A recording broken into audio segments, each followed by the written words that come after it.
Farmer George's Farming Simulators.co.uk.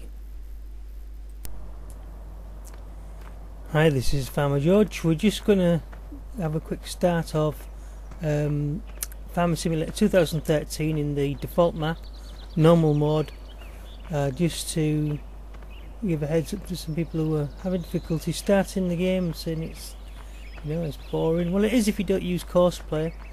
Best thing to do is to use CoursePlay, and that saves you having to drive every vehicle every single place. And another thing is that you can use your hire workers obviously to do the tilling of the fields and all the hard work. So once you've got CoursePlay as 3.41 in Farming Simulators 2013, it's a mod. It makes the job a lot easier.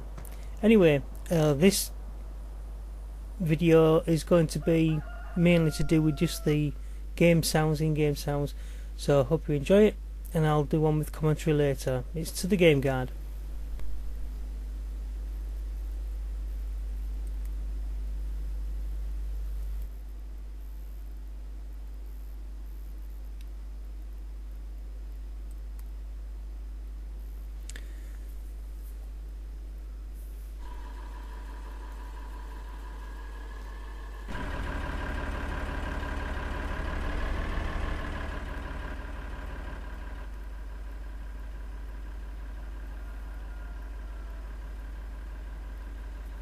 When you're starting out this game, the best thing to do is to sell the plough. It'll give you an extra, I think it's 10 grand. You don't really need it. You need the front weight on your tractor, on your Buher or whatever it's called.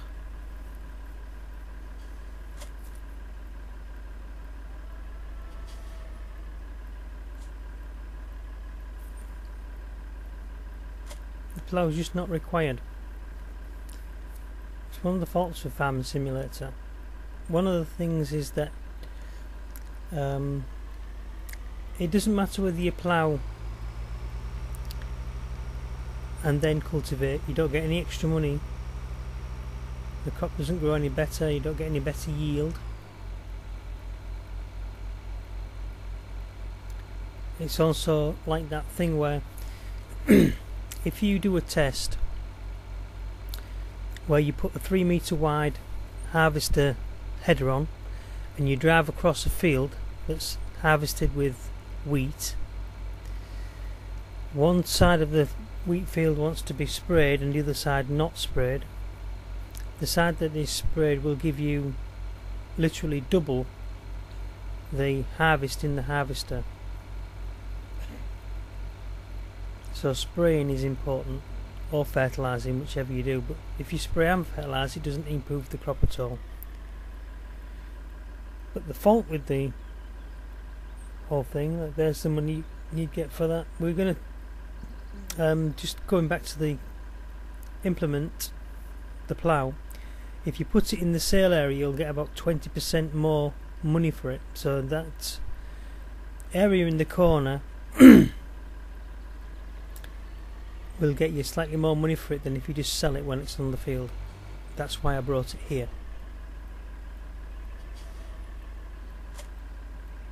You jump out your tractor and jump into this little area here and sell it manually.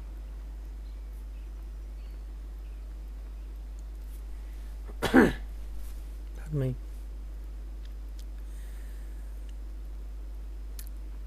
So going back to what I was talking about, the harvester, you've got a 3 metre blade on. If you go across, say, like a wheat or a barley field, and let's just assume that the one strip across the field produces straw that can be turned into, say, 3 bales of hay with a baler. If you then put a 6 metre wide header on the harvester and drive across, you should get 6 bales of hay out of that same straw that's laid on the ground, because the header is twice as wide, but you still only get 3. So the way to do it is a longer way to do it, of course. Some people put a 12 metre blade on the harvester and harvest the fields as quick as possible. But say if you have a 12 metre on and you only go up and down the field 4 times, you only get 3 bales out of each strip of wheat or barley straw, then you've only got 12 bales total from the field. But if you was to use the 3 metre cutter on that same field, you'll go up it 3, 6, 9, 12, 4 times as many times with the 3 metre baler on, 3 metre header on the harvester. So a 12 metre wide header on the harvester. So yeah, you'll go up 3 times, won't you? No, 4. Yeah, 4 times. 3 meters times 4 is 12. So with a 12 metre wide cut, you'll still only get 3 bales. But if you go up and down that field 4 times with a 3 metre wide header on your harvester, you'll get 3 bales out of each strip. That's 3, 6, 9, 12. So you get 12 bales. So you've just improved from 3 bales to 12 bales. You understand? And then you can sell those bales and you might get 80 or 100 or whatever it is, or 60 per bale. So that's an inaccuracy in the game, because if you get 3 bales out of a strip across the field with a 3 metre wide cut, you should get twice as many with a 6 metre wide. If you had a 9 metre wide cut, you should get 3 times as many, 4 times as many with a 12 metre wide, and you don't. You still only get the 3. Now, as you see here, I've bought an extra tipper wagon. This is just to allow me to be filling one near the field, whilst I've got another one that's doing this journey where I'm recording this course with CoursePlay to empty the silos with this tractor, which is about the fastest tractor. So we'll record this course and then we'll leave that sort of running, and that's where we get our money in. So when you're starting out this game, sell your implements you don't need, like your plough. Don't sell anything else though, because when you sell it you get less than half the amount of money that it's worth, really. So if you need to buy it back again shortly, you're going to be throwing money away. Keep the things you need, sell the things you don't need. You don't need the plough, but you do need the 2 tractors, and you need this extra wagon. So allows you to be getting on with the field harvest, and it's a good idea to be able to spray the field as well, because often in the default maps, when you come on a normal or an easy level, well, the easy level is usually sprayed, but I think the normal level and the hard level, the fields are not sprayed, and you've got less money, of course.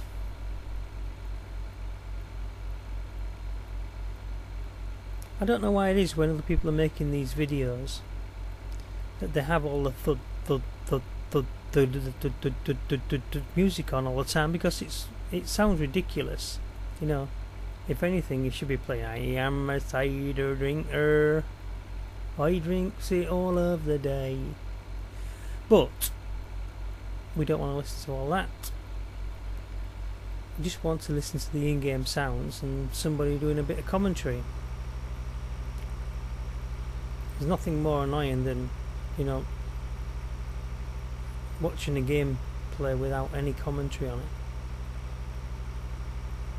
when you don't know what they're going to be doing and what they're doing and why they're driving, where they're driving. Currently we're driving with canola, and I think we're going to the potatoes.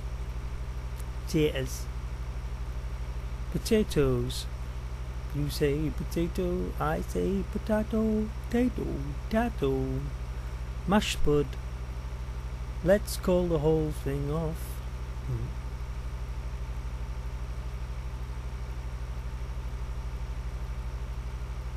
You drive a tractor and I drive a quattro.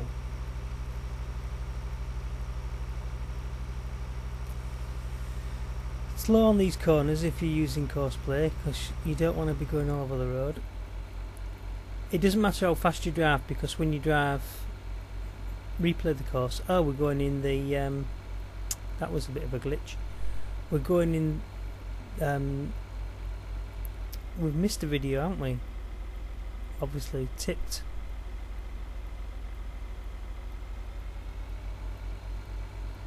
Unless I've got the segments the wrong way around anyway. So that would have tipped at the inn and driven past the fuel filler in order to, if it runs out of fuel, to be driving itself back and refilling.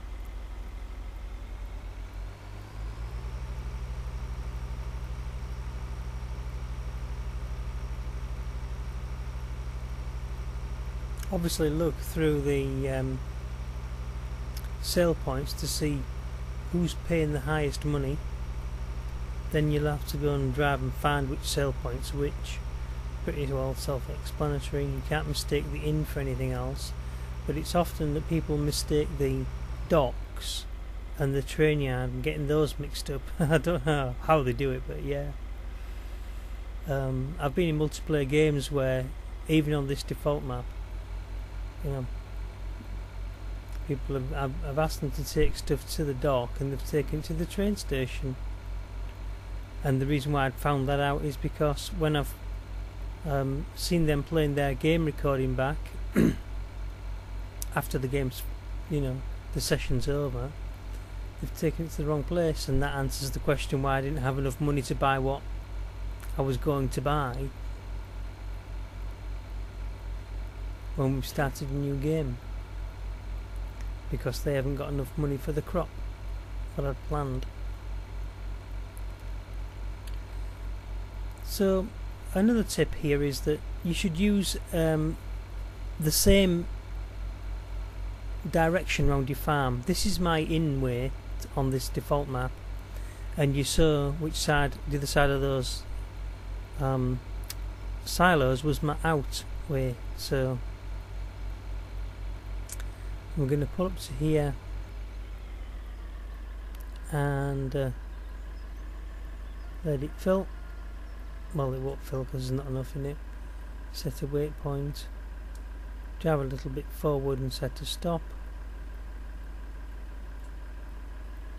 Save the course as canola to in. Set it on driver helper and let it go again.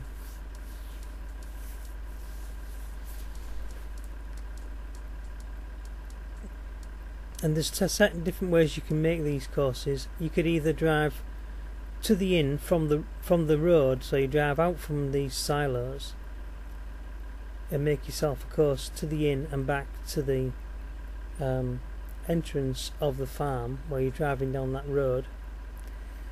And you can do that for all the different destinations, so they all start out on that road in front of the tractor. Starting about here, drive to the inn, and then on the return drive back to that other road on the entrance to the farm. Then what you do is you set smaller courses which just pick up the load from each of the silos. So you build a short course, it's just a straight line. You drive forward, set weights till full, then drive on and then set stop. And you do that for the corn, the canola, the wheat and the barley. And then you can send either of those crops by combining, say like the corn course with the travel to the inn course or travel to the dock course. So that's one way of doing the courses.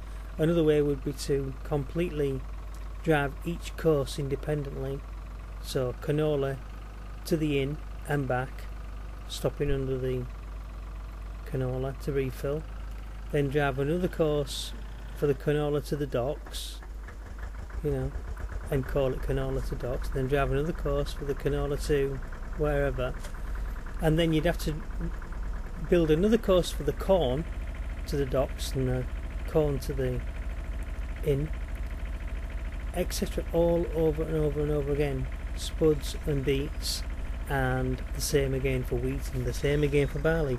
Whereas if you just have one course that drives from the road to the inn and back to the inn road, all you have to do is just do like 6 little courses to fill each of the wagons, so you can send spuds, beets, corn, canola, wheat or barley direct to the inn on the one course.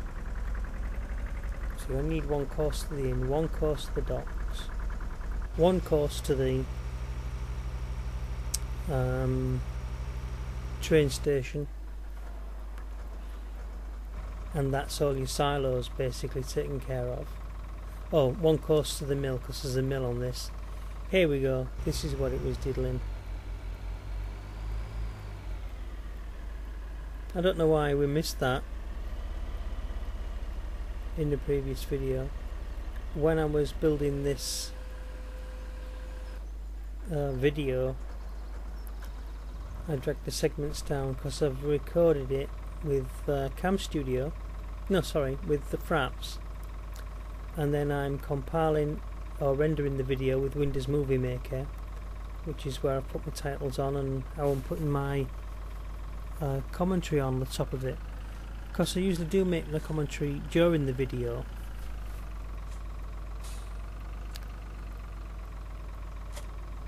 But I wanted to make my commentary just an overlay on this.